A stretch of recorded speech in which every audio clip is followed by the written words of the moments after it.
আর এই সমস্ত কপাল পোড়া, এই সমস্ত দুর্ভাগা নবীর দুশ্মনদের বিচারও আমাদের দেশে হয় না। কতটা বদনসিবি, কতটা দুর্ভাগ্যের বিষয়। মনে রাখতে হবে, যদি বিচার না করা হয়, হাসরের ময়দানে নবীকে চেহারা দেখানো যাবে না, আল্লাহর হাবিবকে চেহারা দেখানো যাবে না।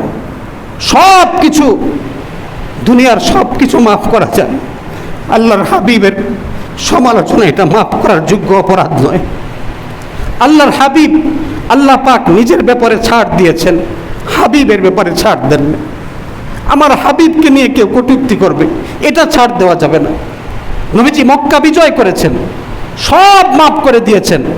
যারা নবীজিকে কটূক্তি করত নিয়মিত, তাদেরকে মাফ করা হয় নাই। ইবনে খতল আল্লাহর ঘর বাইতুল্লাহ গিয়া সে আশ্রয় চাইছে, আল্লাহর ঘরের হিজাব ধরে সে নিজেকে আশ্রয় চাচ্ছে, কিন্তু তাকেও রক্ষা করা হয় নাই, হত্যা করে দেওয়া হয়েছে। যেই হোক না কেন, আপনি পুলিশের উপরস্থ কর্মকর্তা হন, যেই হন, কিন্তু আপনি নবীর দুশমন, দুনিয়ার বুকে আপনার থাকার অধিকার নাই। এত বড় অপরাধ, যে নবীকে নিয়ে কটূক্তি করবে সঙ্গে সঙ্গে তাকে হত্যা করে দেওয়া, এটা ওয়াজিব হয়ে যায়। এক সাহাবী তার দাসী অথবা স্ত্রী নবীজিকে নিয়ে বিভিন্ন কথা বলে, সাহাবী তাকে বুঝিয়েছেন যে থামো, কার ব্যাপারে সমালোচনা করতেছো, সাবধান। একদিন দুই দিন বুঝান, বুঝে না। কিন্তু এই দাসী তার মনিবের বা স্ত্রী এই স্বামীর এত ভালোবাসে, কাপড় টাপড় থেকে শুরু করে সব খেদমত করে। একদিন দুই দিন যখন বোঝে না, সাহাবী নবীর এশকের কারণে আর টিকতে পারেন নাই, একদিন ছুরি নিয়ে রাত্রিবেলা তাকে আঘাত করতে করতে শেষ করে দিয়েছে। সকালে গিয়ে বলছেন, ইয়া রাসূলুল্লাহ, আমি তো সহ্য করতে পারি নাই, আপনার ব্যাপারে সমালোচনা কর, আমি আপনার একজন সাহাবী, আশিক হয়ে সহ্য করতে পারি নাই। নবী বললেন, ঠিক আছে, এটাই আল্লাহর ফয়সালা, এটাই আল্লাহর ফয়সালা। আল্লাহর ফয়সালা কি? নবীকে নিয়ে যেই যখন কটূক্তি করবে, বিন্দুমাত্র ছাড় দেওয়ার কোনো সুযোগ নাই। বাবাকে নিয়ে কটূক্তি করবে, ছাড় দেওয়া যায়। মাকে নিয়ে কটূক্তি করবে, মাফ করে দেওয়া যায়। যাকে নিয়ে সমালোচনা করবে, মাফ করা যাবে। রসুলকে নিয়ে কটূক্তি দুনিয়াতে মাফ করা যাবে না। মনে রাখবেন, হাসরের ময়দানে আমরা এই উম্মত কিভাবে নবীকে চেহারা দেখাবো, নবীর একজন উম্মত হিসেবে কিভাবে চেহারা দেখাবো, আল্লাহ পাক সহি বুঝার তৌফিক দান। এটা আমাদের জন্য বড় বদনসিবি, বড় দুর্ভাগ্যের বিষয়। যে কথা বলছিলাম, নবীর প্রতি ভালোবাসা এটা ঈমান, সাহাবায়ে কেরামের প্রতি ভালোবাসা এটা ঈমান। একটা হলো, মনে রাখবেন, ঈমান এটা অন্তরের সাথে সম্পর্ক।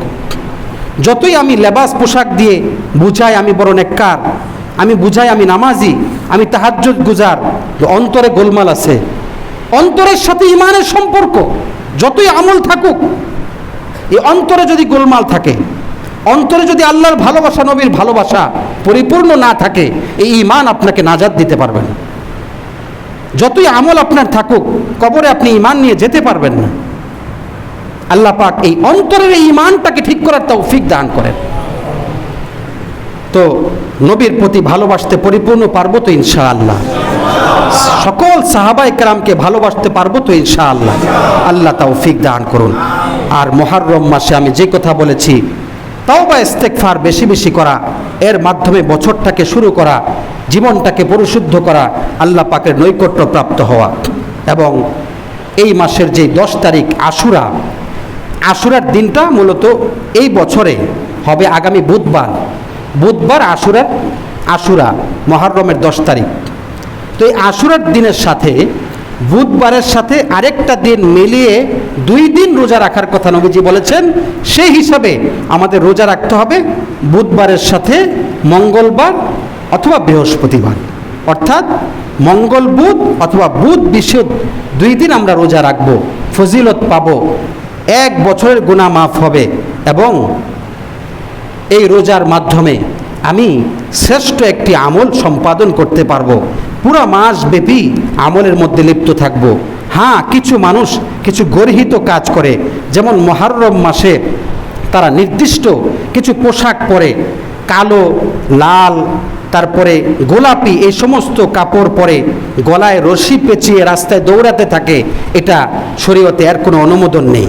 কিছু মানুষ এই মাসে ঢোল তবলা বাজিয়ে এই মাসকে তারা উদ্বোধন করে, এটাও সম্পূর্ণ হারাম কাজ। কিছু মানুষ মনে করে এই মাসে মাছ খাওয়া যাবে না, এই মাসে লবণ ছাড়া তরকারি খেতে হবে, হয়তো আপনারা জানেন না, অনেকে এটা করে।